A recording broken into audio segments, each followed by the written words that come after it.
Jadi ini bukti yang menyatakan bahawa barang siapa yang mencintai nabinya, maka dia akan dikumpulkan bersama nabinya. Di mana? Ya, tidak ada lain. Tempat Nabi itu surga Firdaus. Sampai Nabi mengatakan, kalau engkau berdoa, mintalah surga Firdaus. Jadi kalau berdoa jangan minta surga lain, minta surga Firdaus.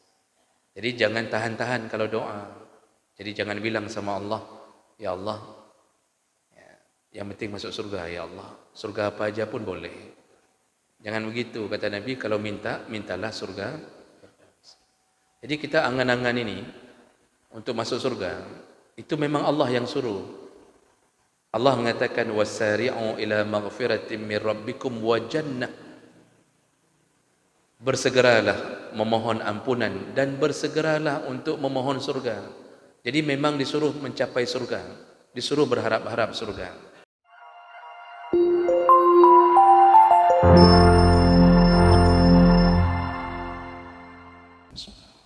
Assalamualaikum warahmatullahi wabarakatuh.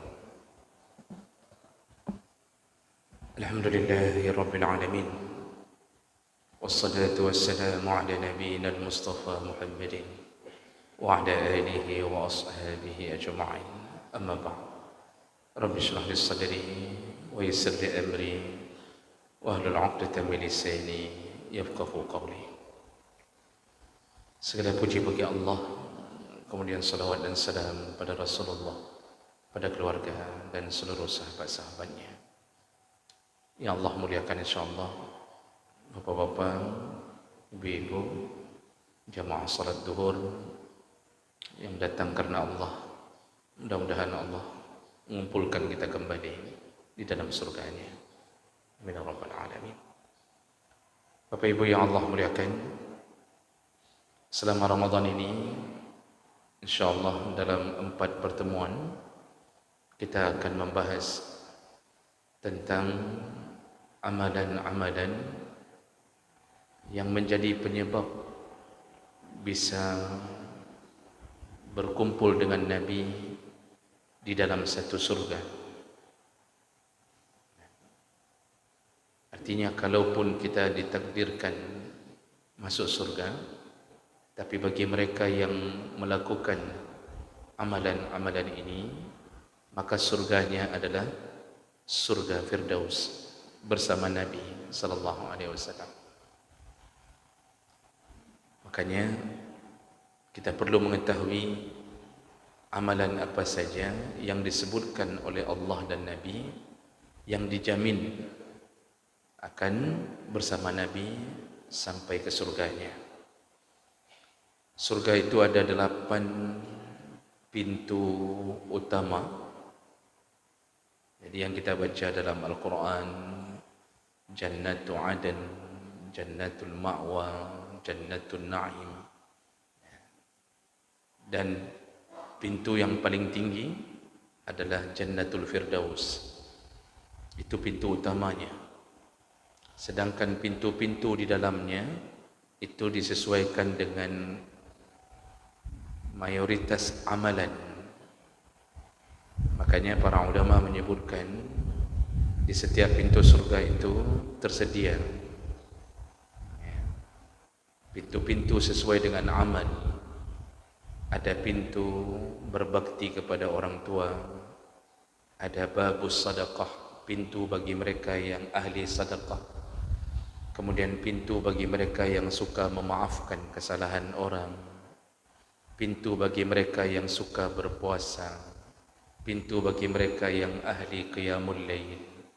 Jadi itu dibalik tingkatan-tingkatan surga yang 8. Jadi kita ini diberikan surga. Kalau sudah masuk surga, itu adalah pemberian anugerah yang paling nikmat di antara semua nikmat. Dan tingkatan surga ditentukan oleh amal. Dan tentunya ada jaza di jinsil amal. Balasan Allah disesuaikan dengan amal. Semua surga nikmat, tetapi kenikmatan yang paling hebat didapatkan oleh orang-orang yang berada di surga Firdaus. Semua surga nikmat, tapi tingkatan yang paling indah, paling nikmat lagi adalah mereka yang hidup bersama Nabi di dalam satu surga. Maka oleh karena itu Bapak Ibu, mari kita lihat berdasarkan hadis, berdasarkan ayat, apa saja amalan yang membuat kita bisa bersama Nabi di surga Firdaus.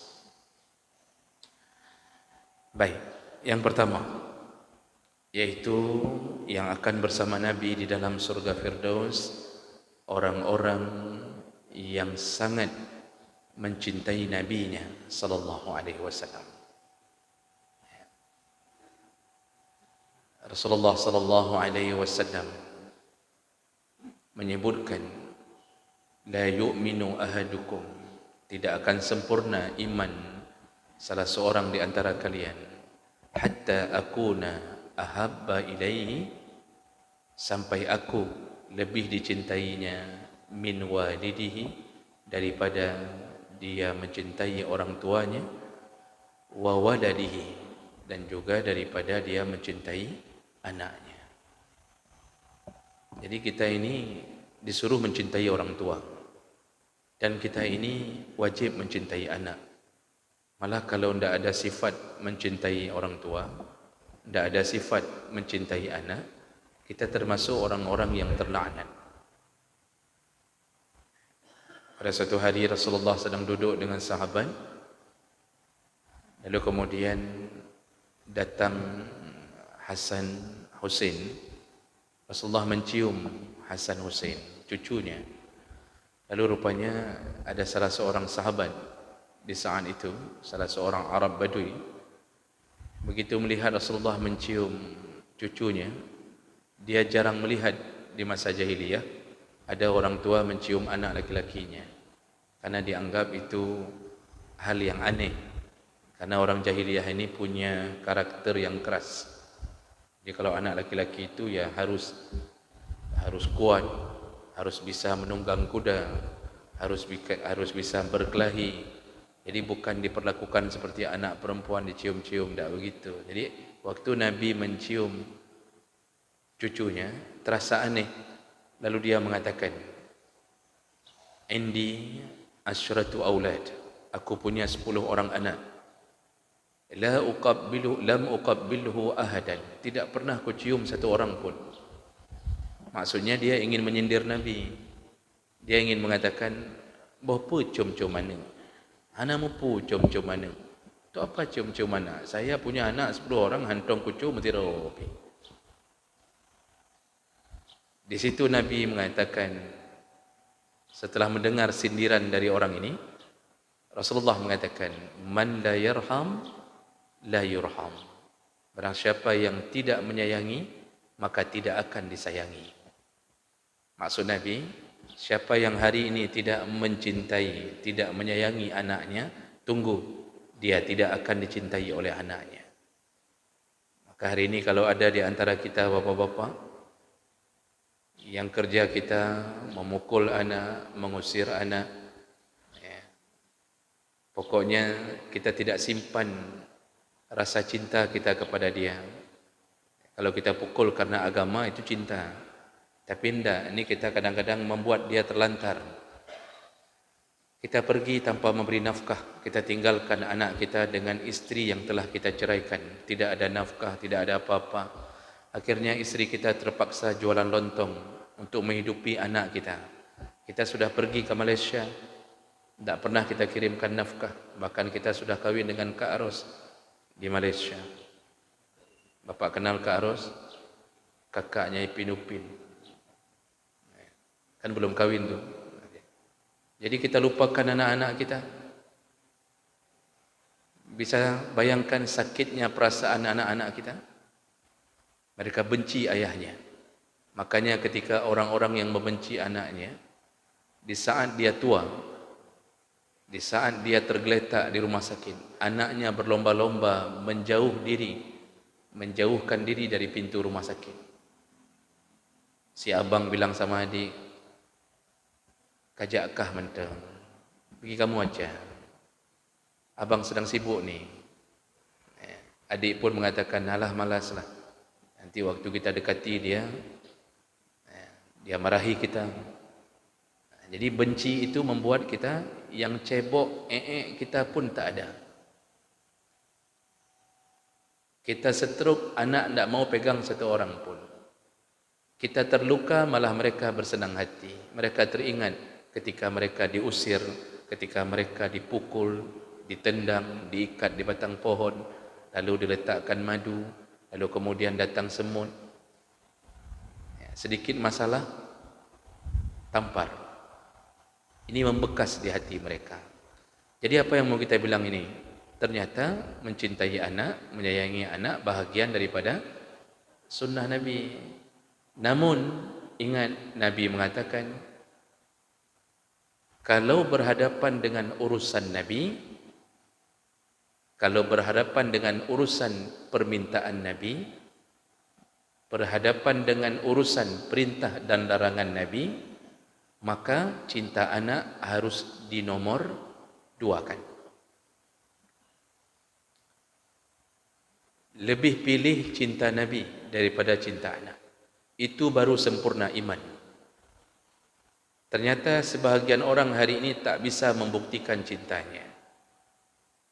Anak mau daftar kerja.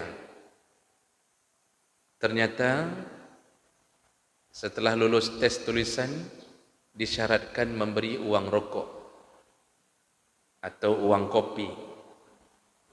Uang kopi jumlahnya 50 juta. Pekopinya 50 juta. Mau kopi gaya tertuh ribet. Uang rokok 50 juta. Rokok apakah itu yang 50 juta? Rokok besar. Tapi harus beri. Kalau tak beri, walaupun sudah lulus tulisan, tetap tergeser. Dilaporkan ke orang tuanya, ayah, ini bagaimana ini? Ini kalau tidak kita ambil kesempatan ini, mungkin susah dapat kerja yang lain. Ini anak ini mengadu, menghibah. Orang tuanya menghadapi dua pilihan. Cinta pada anak, lalu dia jual sawahnya, dia jual lembunya untuk menyogok, atau cinta pada Nabi yang melarang sogok. Kata Rasulullah, ar-rashi wal murtashi wal raishi finnar. Yang menyogok, yang menerima sogok, yang menjadi perantara sogok, semuanya dalam neraka.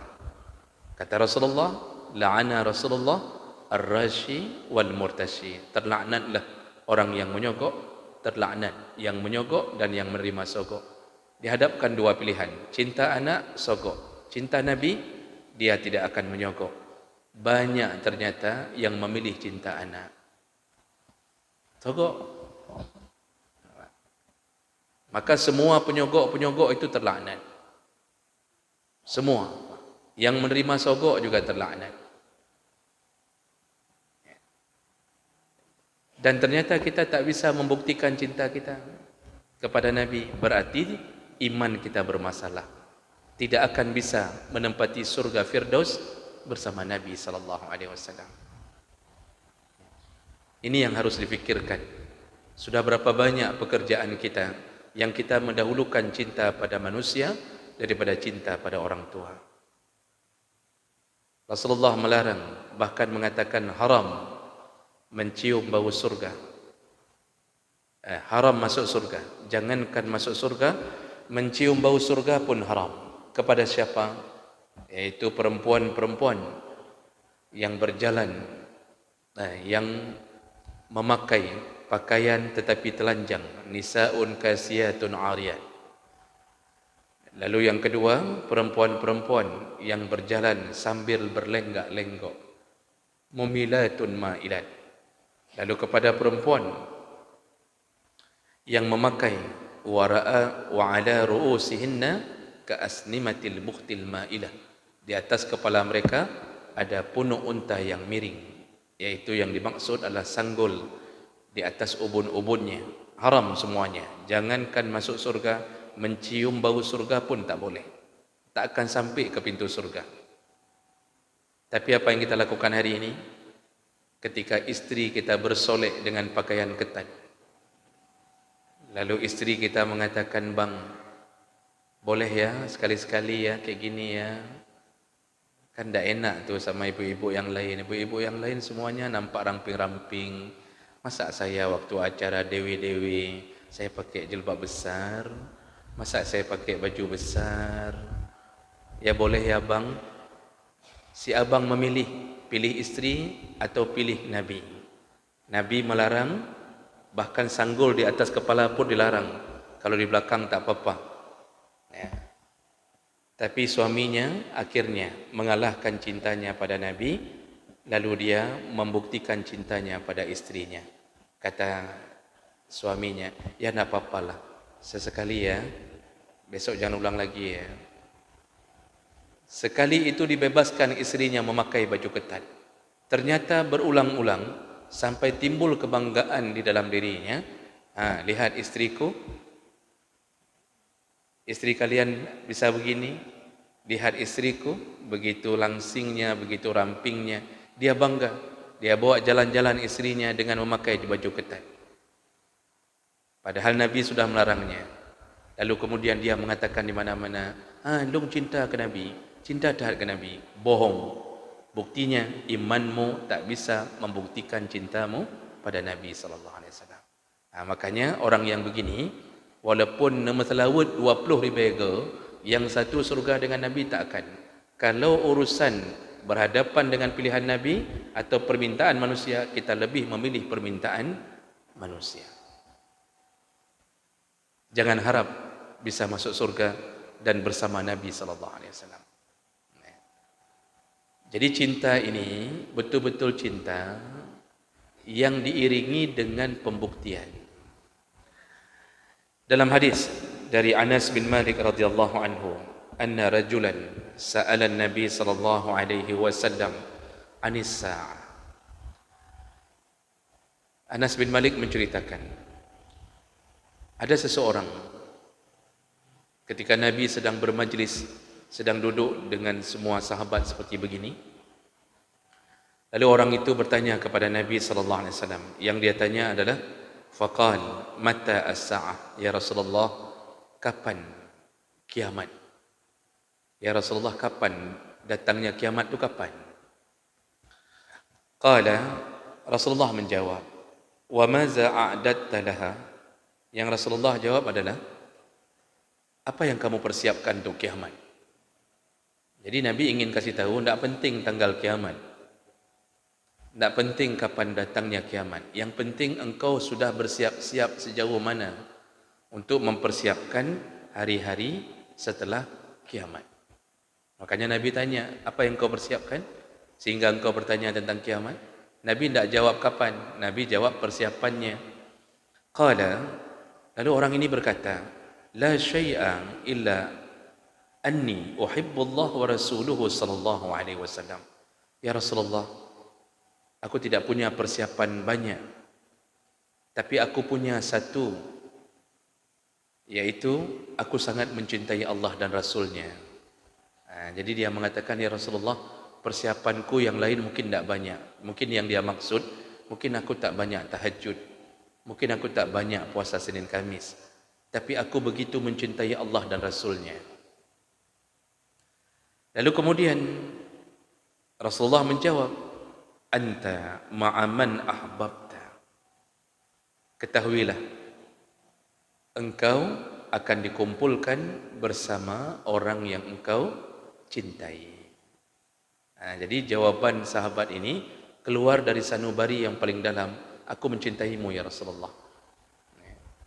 Rasulullah mengatakan, kalau begitu engkau akan bersama dengan orang yang engkau cintai. Nah, ini menjadi dalil bahawa orang yang betul-betul mencintai Rasulullah, ikhlas, betul-betul faham bahawa cinta Nabi tak boleh mengalahkan cinta kepada manusia.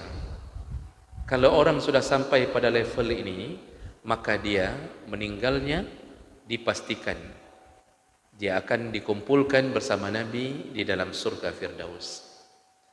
Lalu Anas bin Malik melanjutkan, fama farihna bisyai' farhanan wa ma farihna min syai' farahna biqaulin Nabi sallallahu alaihi wasallam anta ma'a man ahbabta. Kata Anas bin Malik yang meriwayatkan hadis ini, tidak ada perkataan yang lebih membuat kami gembira kecuali perkataan Nabi, anta ma'aman ahbabta. Jadi sahabat gembira sekali dengan kalimat itu. Kenapa? Anas mengatakan, ana uhibbun Nabi sallallahu alaihi wasallam wa Abu Bakr wa Umar wa arju an akuna ma'ahum bihubbi iyyahum wa illam a'mal bimisli a'malihim. Jadi perkataan Nabi, anta ma'aman ahbabta, engkau akan dikumpulkan satu surga bersama orang yang engkau cintai, membuat para sahabat begitu gembira karena mereka menyimpan itu. Sehingga Anas mengatakan bahwa aku begitu mencintai Nabi. Aku juga mencintai Abu Bakar, Umar, Utsman. Walaupun aku tak mampu beramal seperti amalan mereka, maka dengan cintaku kepada Nabi, cintaku kepada sahabat, mudah-mudahan aku dikumpulkan satu surga bersama Nabi dan sahabat.